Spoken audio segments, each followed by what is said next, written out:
fait, ça marche, évidemment. Parce que le maire, il a paniqué, il n'a jamais vu ça, et au bout d'un moment, il envoie le réparateur à l'ascenseur.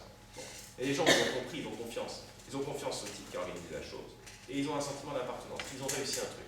Puis ils vont reprendre une deuxième lutte. Et puis une troisième. Bon. Obama, il a fait ça pendant des années. Il a commencé à organiser des petits groupes de gens, en leur donnant confiance, en leur donnant des chances de l'espoir, tout simplement, dans le fait que, sur des petites luttes, ils avaient remporté des victoires, et qu'ils faisaient de plus en plus de grosses victoires, et qu'ils se fédéraient, des quartiers entiers, etc., etc. Ce qu'il y a d'intéressant dans la manière dont Obama a utilisé Internet, c'est évidemment qu'en fait, il a fait rencontrer cette idéologie-là.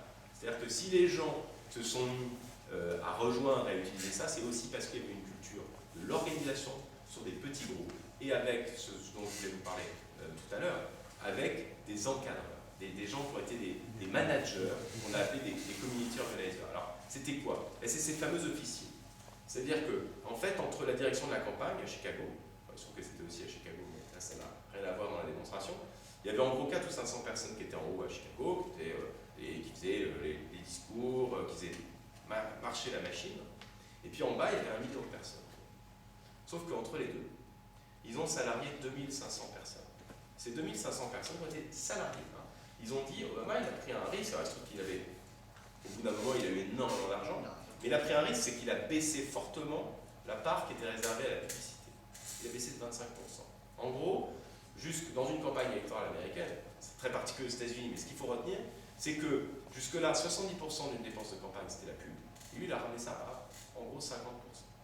Et la différence, ça a été fait pour se payer une armée d'officiers.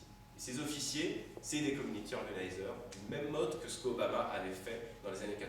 C'est-à-dire des gens qui sont de purs managers, qui sont eux des militants professionnels, qui savent comment organiser une équipe de 10, 15, 50 personnes, qui savent donner des responsabilités, qui vont dire, bon, bah, toi tu vas t'occuper de gérer les numéros de téléphone et de les recueillir, toi tu vas t'occuper des mails, toi tu vas refaire le tour du quartier pour voir un petit peu demain dans quelle maison on doit aller, qui s'occupent de la prochaine réunion d'appartement, qui sont devenus des professionnels de l'organisation militante sur le terrain.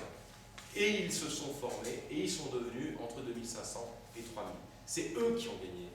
C'est eux qui ont été vraiment les coordinateurs, les formateurs et les cadres de cette campagne. Et ça, vous voyez qu'en fait, c'est quelque chose qui n'aurait jamais pu exister sans deux choses. Un, cette tradition-là qui est née, encore une fois, dans les années 70-80 à Chicago. Et deux, Internet qui permet tout simplement de le massifier, de l'étendre à un niveau absolument incroyable. Parce qu'en fait, si on réfléchit bien à ce que ça a été, cette campagne d'Obama, ça ressemble à une campagne municipale.